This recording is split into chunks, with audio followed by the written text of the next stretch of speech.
Hello my dear students. तो कैसे हो आप साथियों। आज अपन पढ़ेंगे इस क्लास पर 70 ऐसे मोस्ट इंपॉर्टेंट क्वेश्चन जो चतुर्थ श्रेणी का जो सिलेबस है उसके अकॉर्डिंग अपनी ये क्लास रहने वाली है। इस क्लास पर अपन हर सब्जेक्ट वाइज क्वेश्चन देखेंगे, जैसे जीके हो गया, पॉलिटिकल साइंस हो गया, साइंस हो गया, अपने जियोग्राफी हो गई, इत्यादि प्रकार के सारे जो सिलेबस वाइज क्वेश्चन है अपन को इस क्लास पर पढ़ने वाले हैं। तो जुड़ जाइए वीडियो से और बने रहिए वीडियो के अंत तक। ओके, चलो बढ़ते हैं अपनी क्लास की ओर। अपनी क्लास का पहला क्वेश्चन है कि प्राचीन ऐतिहासिक स्थल आश्रम पट्टन की आधुनिक पहचान है। तो प्राचीन ऐतिहासिक स्थल है कौन सा? आश्रम पट्टन। उसकी आधुनिक पहचान है वो किस नाम से है? ऑप्शन है झालरा पाटन, केशवराय पाटन, विराटनगर या फिर भीनमाल। तो अपना राइट आंसर हो जाएगा बी, केशवराय पाटन। की जो केशवराय पाटन है उसका प्राचीन ऐतिहासिक नाम क्या था? आश्रम पट्टन था। ओके बच्चों, ठीक है। चलो आ जाते हैं नेक्स्ट क्वेश्चन पर। नेक्स्ट क्वेश्चन है अपना वो है यहाँ पर, नेक्स्ट क्वेश्चन अपना है यहाँ पर कि 17वीं शताब्दी के सिसोदिया राठौड़ गठबंधन में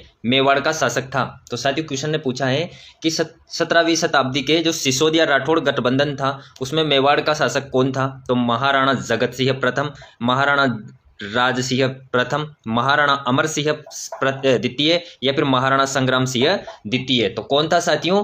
तो सिसोदिया राठौड़ गठबंधन का जो मेवाड़ का शासक था वह था आपके महाराणा राजसिंह प्रथम। कौन था? महाराणा राजसिंह प्रथम। ओके बच्चों, आ जाते हैं नेक्स्ट क्वेश्चन पर। नेक्स्ट क्वेश्चन है अपना कि सर्वोत्तम विलास राज गज विलास या फिर जवाहर विलास निम्नलिखित में से किस दुर्ग में स्थित है?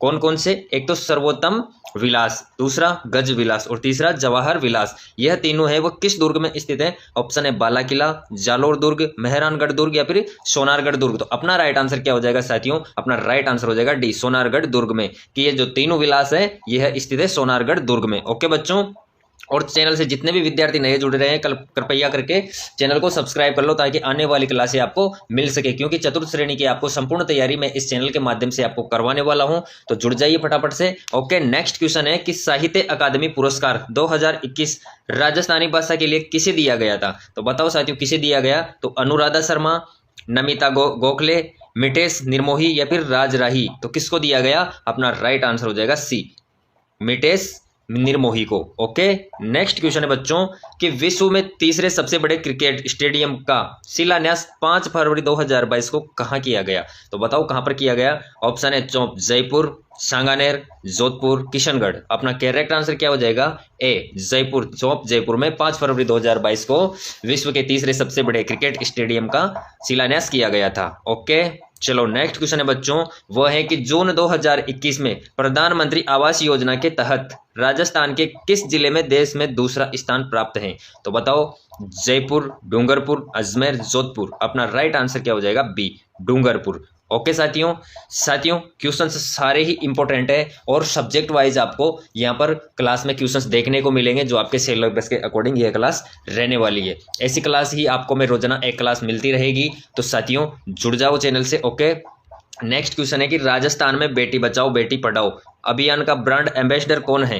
तो राजस्थान में बेटी बचाओ और बेटी पढ़ाओ जो अभियान है साथियों उसका ब्रांड एम्बेसडर है वो किसको बनाया गया है?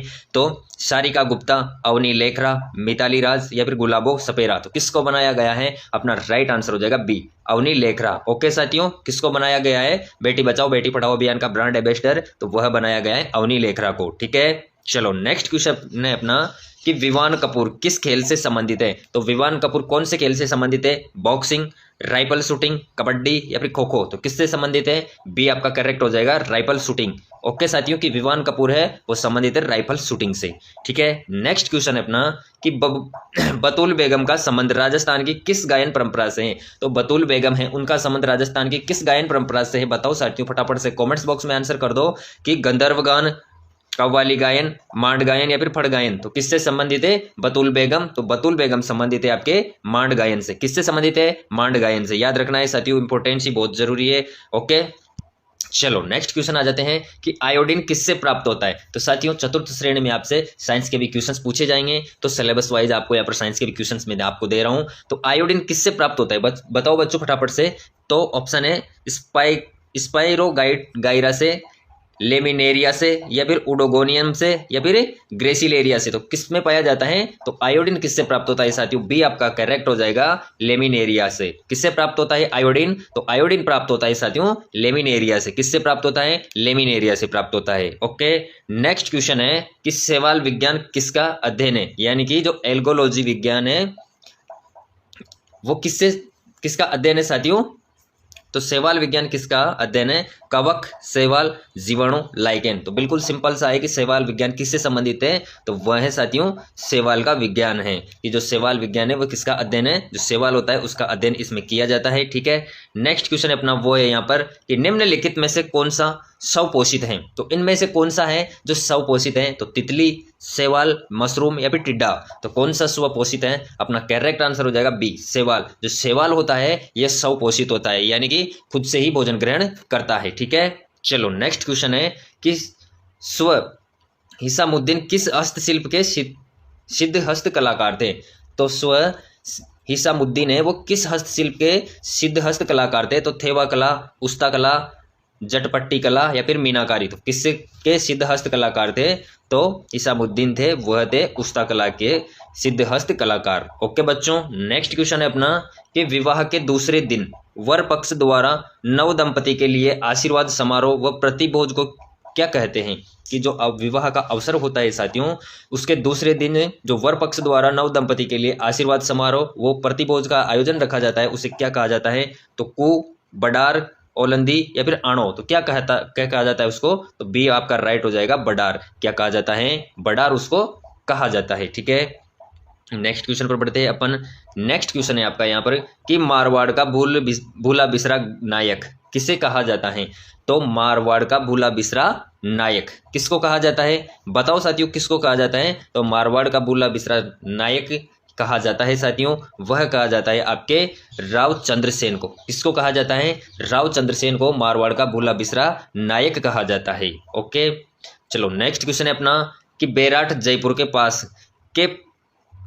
के पास भीम जी की डूंगरी के तल पर दो शिलालेख कौन कौन से? बेराट शिलालेख और लघु शिलालेख की खोज की गई। तो इन दोनों शिलालेखों की खोज है वो किसने की थी? किस किस की? बेराट शिलालेख और लघु शिलालेख की। तो चालुक्य, मुगल, अशोक या फिर राठौड़। तो किसने की? अपना राइट आंसर हो जाएगा सी, अशोक।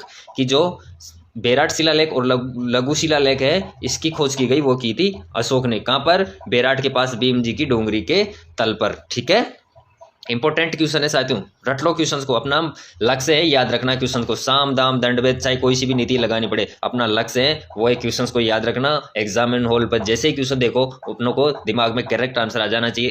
इस तैयारी के साथ अपन एग्जाम में बैठेंगे तो अपन क्लियर कर पाएंगे साथियों। तो जुट जाओ तैयारी में अच्छे से। ओके, चलो नेक्स्ट क्वेश्चन पर आ जाते हैं कि लोनीघाटी डीडवाना बूढ़ा पुष्कर के आसपास स्थित एक महत्वपूर्ण स्थल है, यह निम्नलिखित में से किस युग से संबंधित है? तो साथियों क्वेश्चन पूछ रहा है कि जो लोनीघाटी डीडवाना है और बूढ़ा पुष्कर के जो आसपास स्थित का जो एरिया है वहां पर एक महत्वपूर्ण स्थल है, यह निम्नलिखित में से किस युग से संबंधित है? तो कौन से युग से संबंधित है? तो ऊपरी पूरा पाषाण युग से, उत्तर पूरा पाषाण युग से, मध्य पूरा पाषाण युग से या फिर इनमें से कोई भी नहीं। तो अपना राइट आंसर क्या हो जाएगा? सी अपना राइट आंसर हो जाएगा कि यह मध्य पूरा पाषाण युग से संबंधित है। ठीक है, चलो नेक्स्ट क्वेश्चन है साथियों क्वेश्चन की इंपॉर्टेंस इतनी है कि यह वह क्वेश्चन मैं निकाल के लाता हूं आपके लिए जो एग्जाम में पूछने की पूरी संभावना रहती है। तो आप क्लास को पूरा देखो और यह भी बताना कि साथियों आपको क्लास में किस टाइप की कमी महसूस हो रही है, उसको मैसेज उसमें कमेंट्स बॉक्स में बताना, ताकि अगली बार मैं जब क्लास लेकर आऊं तो आपकी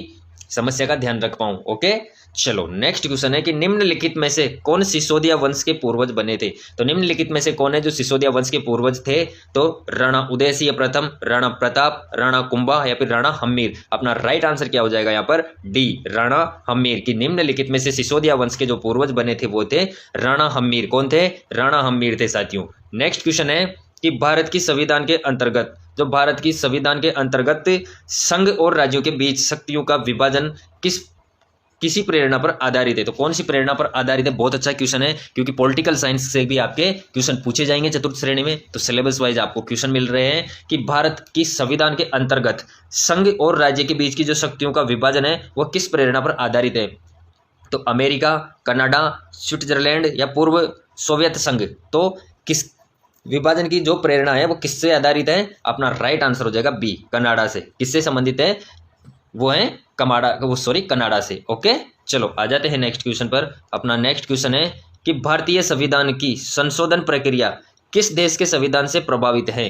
तो भारतीय संविधान की जो संशोधन प्रक्रिया है साथियों, वो कौन से देश के संविधान से प्रभावित है? तो कनाडा, ऑस्ट्रेलिया, इटली, दक्षिण अफ्रीका। तो कौन से देश से प्रभावित है? अपना करेक्ट आंसर हो जाएगा डी, दक्षिण अफ्रीका की जो भारतीय संविधान की जो संशोधन की प्रक्रिया है वह दक्षिणी अफ्रीका के संविधान से प्रभावित है। ठीक है बच्चों, बहुत ही इंपॉर्टेंट क्वेश्चन है, तो रट लो क्वेश्चन को। ओके, चलो अगला क्वेश्चन है कि आपातकालीन प्रावधान किस देश के संविधान के आधार पर निर्मित किए गए हैं? तो भारतीय संविधान में जो आपातकालीन प्रावधान है वो किस देश के संविधान के आधार पर निर्मित किए गए हैं साथियों? बताओ साथियों, फटाफट से कमेंट्स करो कि ब्रिटेन, अमेरिका, जर्मनी या पूर्व सोवियत संघ। तो किस देश के संविधान पर आधारित निर्मित किए गए हैं? अपना राइट आंसर हो जाएगा सी, यहाँ पर जर्मनी। क्या हो जाएगा? जर्मनी अपना करेक्ट आंसर यहाँ पर हो जाएगा। ओके, याद रहेगा आपको। चलो आ जाते हैं नेक्स्ट क्वेश्चन पर। नेक्स्ट क्वेश्चन है कि जयपुर थिएटर फेस्ट का आयोजन जयपुर में कब किया गया? कि जयपुर थिएटर फेस्ट है उसका आयोजन जयपुर में किया गया, वो कब किया गया? तो ऑप्शन हो जाएगा अपना सी, अप्रैल 2022 को। कब किया गया?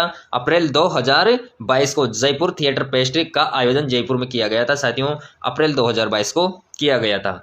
नेक्स्ट क्वेश्चन पर आ जाते हैं अपन कि कौन सा राजस्थान का सबसे बड़ा तापीय विद्युत ग्रह है?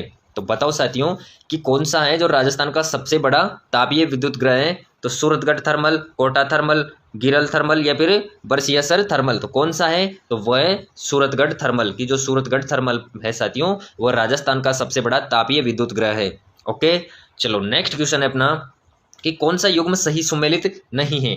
तो अपन को देखना है कि कौन सा है जो सुमेलित नहीं है। तो अपना राइट आंसर हो जाएगा यहाँ पर ए, कि ईएडी जलवायु प्रदेश है वो पूर्व राजस्थान से संबंधित नहीं है, तो यह सही सुमेलित नहीं होगा। ठीक है, चलो आ जाते हैं नेक्स्ट क्वेश्चन पर। वर्ष 2025-26 के लिए राजस्थान की अनुमानित जीएसडीपी कितनी होने का अनुमान है? तो बताओ साथियों, बहुत अच्छा क्वेश्चन है कि जो वर्ष 2025 और 26 है उसके लिए राजस्थान की जो अनुमानित जीएसडीपी है वो कितनी होने का अनुमान है? तो बताओ साथियों, ऑप्शन है अपना 18 लाख करोड़ रुपए, 19,89,000 करोड़ रुपए, 21 लाख करोड़ रुपए या फिर 17,50,000 करोड़ रुपए। तो अपना राइट आंसर क्या हो जाएगा? बी, 19,89,000 करोड़ रुपए के लगभग रहने का अनुमान है 2025-26 में राजस्थान की जीएसडीपी का। ओके, बहुत इंपॉर्टेंट क्वेश्चन है साथियों। ठीक है, नेक्स्ट क्वेश्चन पर आ जाते हैं अपने कि राजस्थान में जल जीवन योजना की समय सीमा किस वर्ष तक बढ़ाई दी गई है? तो बताओ साथियों कि जो राजस्थान में जल जीवन मिशन योजना है इसकी जो अवधि है बढ़ाकर कितनी कर दी गई है? तो ऑप्शन है 2025, 2026, 2028 या फिर 2030। तो अपना राइट आंसर क्या हो जाएगा? अपना राइट आंसर हो जाएगा 2028 तक इसकी अवधि को बढ़ाकर कर दिया गया है। पहले इसका टारगेट क्या था कि कब तक इसको पूरा कर लिया जाएगा? तो पहले था इसका 2024 तक था, परंतु इसे बढ़ाकर कितना कर दिया गया है? 2028 कर दिया गया है। ओके, चलो नेक्स्ट क्वेश्चन है अपना, क्योंकि साथियों ये समसामयिक के क्वेश्चन है यानी कि करंट के क्वेश्चन है, तो आपसे ये भी क्वेश्चन से चतुर्थ श्रेणी में आपके आने वाले हैं, तो आपको मैं ये भी क्वेश्चन आपको बता रहा हूँ, तो रट लो अच्छे से क्वेश्चंस को। अगला क्वेश्चन है कि हाल ही में राजस्थान सरकार ने शहरी क्षेत्रों में पेयजल समस्या के समाधान हेतु कौन सी योजना का शुरू करने की घोषणा की है? तो बताओ साथियों कि जो हाल ही में राजस्थान सरकार है उसने शहरी क्षेत्रों में पेयजल समस्या समाधान हेतु एक योजना प्रारंभ की गई है, वह कौन सी योजना के तहत है? तो ऑप्शन है मुख्यमंत्री ग्रामीण जल योजना, शहरी जल सुरक्षा मिशन, मुख्यमंत्री जल जीवन मिशन शहरी या फिर नगर पेयजल विकास योजना। तो अपना राइट आंसर हो जाएगा 3 नंबर वाला कि मुख्यमंत्री जल जीवन मिशन शहरी है, इसके अनुसार जो शहरी क्षेत्रों में पेयजल समस्या है उसको दूर किया जाएगा।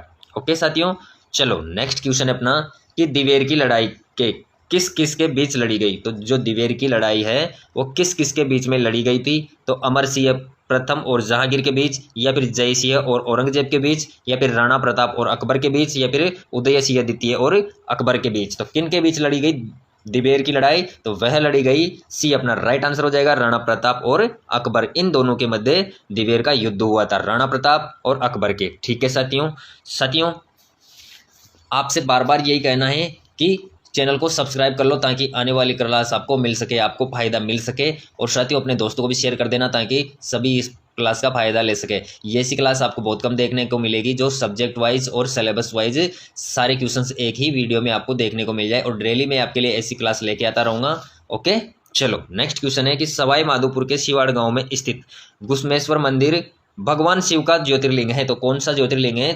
तो 9वां, 10वां, 11वां या फिर 12वां? तो कौन सा ज्योतिर्लिंग है? तो अपना राइट आंसर हो जाएगा डी, 12वां। ठीक है, चलो नेक्स्ट क्वेश्चन पर आते हैं अपन कि बूंदी के तारागढ़ किले का निर्माण किसने करवाया? तो बूंदी के जो तारागढ़ हैं उसका निर्माण किसने करवाया? तो साथियों एक तारागढ़ तो कहाँ है? आपके अजमेर में है, और एक तारागढ़ कहाँ है? बूंदी में है। तो बूंदी वाला जो तारागढ़ किला है उसका निर्माण किसने करवाया था? ऑप्शन है राव राजा बैर सिंह, राव राजा अजय सिंह, राव राजा विष्णु सिंह, या फिर इनमें से कोई नहीं। तो अपना राइट आंसर हो जाएगा ए, राव राजा बैर सिंह। ओके, कहीं जगह आपको यह देखने को मिल सकता है टाइपिंग में बरसिंह, बरसिंह और बैरसिंह में कंफ्यूज नहीं होना है साथियों, क्योंकि जो बूंदी का तारागढ़ किला है उसका निर्माता है, उसका निर्माण करवाया है, वो करवाया है राव राजा बैरसिंह ने। ठीक है, चलो नेक्स्ट क्वेश्चन है अपना कि गाजर का रंग किसकी मौजूदगी के कारण ऐसा होता है?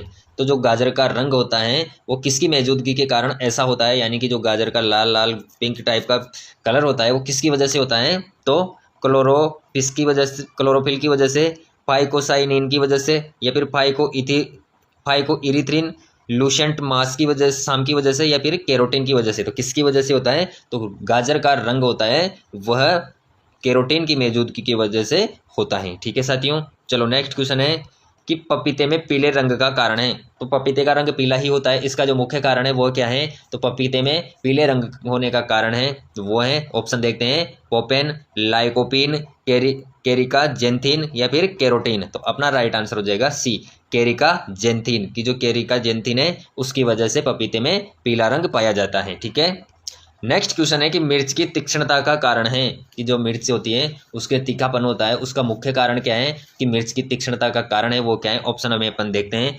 लाइकोपिन की उपस्थिति, कैप्सेसिन की उपस्थिति, कैरोटीन की उपस्थिति, या फिर एंथोसाइनिन की उपस्थिति? तो क्या कारण होता है कि मिर्ची तीखी लगती है, उसमें तीक्ष्णता होती है? तो बी आपका राइट आंसर हो जाएगा, कैप्सेसिन की उपस्थिति। किसकी? कैप्सेसिन की उपस्थिति के कारण मिर्च में तीक्ष्णता होती है। ठीक है साथियों, अगला क्वेश्चन है कि Rajiv Gandhi fintech digital institute की स्थापना कहाँ पर की जाएगी? तो Rajiv Gandhi fintech digital institute है उसकी स्थापना कहाँ पर की जाएगी? तो जयपुर में, जोधपुर में, कोटा में, उदयपुर में? तो अपना राइट आंसर क्या हो जाएगा? बी, जोधपुर में। कहाँ पर की जाएगी? कि जो Rajiv Gandhi fintech digital institute है उसकी स्थापना की जानी है, वह की जानी है जोधपुर में। ओके बच्चों, चलो नेक्स्ट क्वेश्चन पर आ जाते हैं कि राजस्थान में महिला एवं बाल विकास विभाग द्वारा संचालित किस योजना का 19 दिसंबर 2021 को शुभारंभ किया गया? तो कौन सी योजना का शुभारंभ किया गया? तो ऑप्शन है अपना जागृति बाल विकास योजना, IM शक्ति उड़ान योजना, उड़ान के साथ शक्ति योजना, या फिर बालिका विकास योजना? तो कौन सी योजना का शुभारंभ किया गया?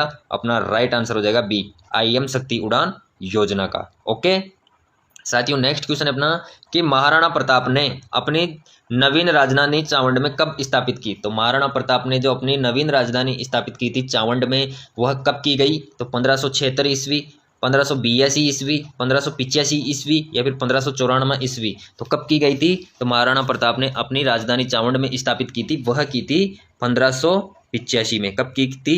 1585 ईस्वी में। सी अपना राइट आंसर यहाँ पर हो जाएगा। ठीक है साथियों, चलो नेक्स्ट क्वेश्चन देख लेते हैं अपन। निम्नलिखित में से किस शब्द में इत प्रत्यय प्रयुक्त नहीं हुआ है? तो बताओ साथियों इस क्लास पर आपको हिंदी के भी क्वेश्चंस दिए हैं, तो बताओ फटाफट से कि निम्नलिखित में से किस शब्द में इत प्रत्यय प्रयुक्त नहीं हुआ है, पूछा है साथियों। तो कौन से वाले में इत प्रत्यय प्रयुक्त नहीं हुआ है? ऑप्शन है कलंकित, आनंदित, इंसानियत, या फिर पुष्पित? तो अपना राइट आंसर क्या हो जाएगा? सर अपना राइट आंसर हो जाएगा कि जो इत प्रत्यय प्रयुक्त नहीं हुआ है वह है इंसानियत। जो इंसानियत शब्द है इसमें इत प्रत्यय प्रयुक्त नहीं हुआ है आपके। ओके चलो नेक्स्ट क्वेश्चन है साथियों कि इनमें से किस शब्द में उपसर्ग और प्रत्यय दोनों जुड़े हैं? तो इनमें से किस शब्द में, यानी कि कौन सा शब्द है जिसमें उपसर्ग भी जुड़ा हुआ है और प्रत्यय भी जुड़ा हुआ है, दोनों जुड़े हुए हैं? तो कौन सा शब्द है देखते हैं अपन। बेरहम, बिकाऊ, लाजवाब, या फिर अकथनीय? तो अपना राइट आंसर क्या हो जाएगा यहाँ पर? द अपना राइट आंसर हो जाएगा कि जो अकथनीय है इसमें उपसर्ग भी जुड़ा हुआ है और प्रत्यय भी जुड़ा हुआ है। ठीक है साथियों, द अपना राइट आंसर यहाँ पर हो जाएगा। नेक्स्ट क्वेश्चन है कि इनमें से कृत प्रत्यय किस शब्द में है। तो इन चारों में से कृत प्रत्यय है वो कौन से में है। तो ऑप्शन है पथरीला, समझाइश, ललाई या फिर हमारा। तो किस में है प्रत्यय, कौन सा कृत प्रत्यय का शब्द है। तो अपना राइट आंसर हो जाएगा ब, समझाइश की जो समझाइश शब्द है इसमें कृत प्रत्यय शब्द है। ठीक है, ओके साथियों।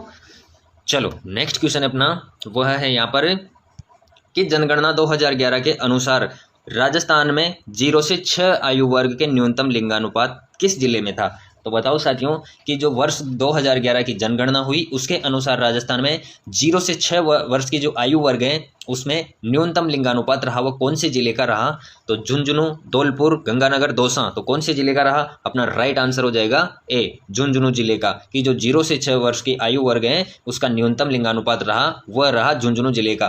किसके अनुसार, 2011 जनगणना के अनुसार। ओके साथियों, नेक्स्ट क्वेश्चन अपना कि राजस्थान में प्री कैम्ब्रियन चट्टानों का आधारभूत वर्णन किसके द्वारा किया गया। तो राजस्थान में जो प्री कैम्ब्रियन चट्टानें हैं उनका आधारभूत वर्णन है वो किसने किया था। तो सी हैकेट ने, एम एस खुराना ने, लरटोचे ने या फिर एम हेरोन ने। तो किसने किया। तो वह किया था साथियों सी ए हेटेक ने। किसने किया, सी ए हेकेट ने किया था कि राजस्थान में जो प्री कैम्ब्रियन चट्टानें हैं उनका आधारभूत वर्णन किया वो किया सी ए हेकेट ने। ओके, याद रखना है साथियों, इंपॉर्टेंट क्वेश्चन है सारे। ओके, तो लग जाओ अच्छे से तैयारी में, जुट जाओ और अपना सब कुछ लगा दो साथियों। अपना जो तैयारी करने के लिए जुटे हैं उसमें अपना कर्तव्य करके दिखा दो। ओके, चलो नेक्स्ट क्वेश्चन है कि राजस्थान के किन जिलों में लाल व पीली मृदा पाई जाती है। तो बताओ साथियों कि राजस्थान के किन जिलों में है जो लाल और पीली टाइप की जो मृदा होती है वो पाई जाती है। तो ऑप्शन है सिरोही, अजमेर, टोंक, जयपुर या फिर सवाई माधोपुर, कोटा, बूंदी, भीलवाड़ा या फिर अजमेर, सिरोही, डूंगरपुर, बांसवाड़ा या फिर सवाई माधोपुर, सिरोही, भीलवाड़ा और अजमेर। तो अपना राइट आंसर यहाँ पर क्या हो जाएगा। अपना राइट आंसर हो जाएगा डी, कि सवाई माधोपुर, सिरोही, भीलवाड़ा और अजमेर, इन जिलों में लाल व पीली टाइप की मृदा पाई जाती है। ठीक है, नेक्स्ट क्वेश्चन पर आ जाते हैं बच्चों कि कोटा में स्थापित किए जाने वाले विश्वकर्मा स्किल इंस्टीट्यूट की इस अनुमानित लागत कितनी है। कि जो कोटा है उसमें स्थापित किया जाने वाला जो विश्वकर्मा स्किल इंस्टीट्यूट है उसकी स्थापना की जानी है कोटा के अंदर, उसमें अनुमानित लागत है वो कितनी है। तो 100 करोड़, 125 करोड़, 150 करोड़ या फिर 175 करोड़। तो अपना राइट आंसर हो जाएगा 150 करोड़। बहुत इंपॉर्टेंट क्वेश्चन है साथियों, करंट का क्वेश्चन है। तो 150 करोड़ की अनुमानित लागत इसमें रहने वाली है। विश्वकर्मा स्किल इंस्टीट्यूट की स्थापना की जानी है। जो इस विश्वकर्मा योजना है उसके द्वारा इस पर अनेक प्रकार के डिप्लोमा डिग्रियां करवाई जानी है, उसके लिए ये इंस्टीट्यूट बनाया जाना है। ओके, नेक्स्ट क्वेश्चन है कि राजस्थान सरकार द्वारा वैदिक गुरुकुल एवं वैदिक पर्यटन केंद्रों की स्थापना किन शहरों में की जाएगी। तो राजस्थान सरकार के द्वारा एक तो वैदिक गुरुकुल और दूसरे वैदिक पर्यटन केंद्रों की जो स्थापना की जानी है वो कौन से शहरों में की जाएगी। तो अपने ऑप्शन है जयपुर, कोटा, बीकानेर, जोधपुर, अजमेर, अलवर या फिर जयपुर, जोधपुर, उदयपुर या फिर उदयपुर, भरतपुर और जैसलमेर। तो कहाँ कहाँ पर की जाएगी। तो वैदिक गुरुकुल और वैदिक पर्यटन केंद्रों की स्थापना की जानी है, वह शहर है जयपुर, जोधपुर और उदयपुर। इन तीनों पर इनकी स्थापना की जानी है। ठीक है साथियों, नेक्स्ट क्वेश्चन है अपना कि बालिका सैनिक स्कूल की स्थापना राजस्थान के किन किन शहरों में की जाएगी। बहुत अच्छा क्वेश्चन है साथियों कि बालिका सैनिक स्कूल की जो स्थापना राजस्थान के किन किन शहरों में की जाएगी। तो अपना राइट आंसर हो जाएगा 1 नंबर वाला, कि जो अलवर, बीकानेर, जयपुर, जैसलमेर और कोटा, इन 5 शहरों में बालिका सैनिक स्कूल की स्थापना की जाएगी। ठीक है, करंट का बहुत इंपॉर्टेंट क्वेश्चन है साथियों, याद रखना है इसको कि बालिका सैनिक स्कूल किसकी बात हो रही है। बालिका सैनिक स्कूल की बात हो रही है कि जो बालिका सैनिक स्कूल है वह राजस्थान के अलवर, बीकानेर, जयपुर, जैसलमेर, कोटा शहरों में स्थापित की जानी है। ठीक है, चलो आ जाते हैं अगले क्वेश्चन पर। अगला क्वेश्चन है अपना कि संविधान के किस भाग में मूल अधिकार का उल्लेख मिलता है। तो संविधान का कौन सा भाग है जिसमें मूल अधिकार का उल्लेख मिलता है। भाग 2, भाग 3, भाग 4 या फिर भाग 5। तो कौन से भाग में मूल अधिकारों का उल्लेख मिलता है साथियों। तो अपना राइट आंसर हो जाएगा बी, भाग 3, की जो भाग 3 है उसके अंदर मूल अधिकारों का अपने उल्लेख मिलता है। ठीक है, इंपॉर्टेंट क्वेश्चन है साथियों, याद रखना है पॉलिटिकल का। चलो नेक्स्ट क्वेश्चन है कि संविधान के किस भाग में मूल कर्तव्यों का उल्लेख है। तो संविधान के किस भाग में मूल कर्तव्यों का उल्लेख है। पहले तो अपन ने पढ़ा था कि मूल अधिकार, और अब है मूल कर्तव्यों के बारे में कहा है कि संविधान के कौन से भाग में मूल कर्तव्यों का उल्लेख है। तो भाग 4, भाग 4 क, भाग 9 क या फिर भाग 17। तो अपना राइट आंसर हो जाएगा बी, भाग 4 का जो क है उसमें मूल कर्तव्यों का उल्लेख है। ठीक है, भाग क आपको याद रखना है, भाग 4 क। ठीक है, आते हैं नेक्स्ट क्वेश्चन पर। नेक्स्ट क्वेश्चन है कि संघीय कार्यपालिका की व्याख्या संविधान के किस भाग में की गई है। तीनों क्वेश्चन बहुत ही अच्छे हैं साथियों, बहुत इंपॉर्टेंट क्वेश्चन है, मैं आपके लिए मेहनत करके क्वेश्चन निकाल के लाया हूँ।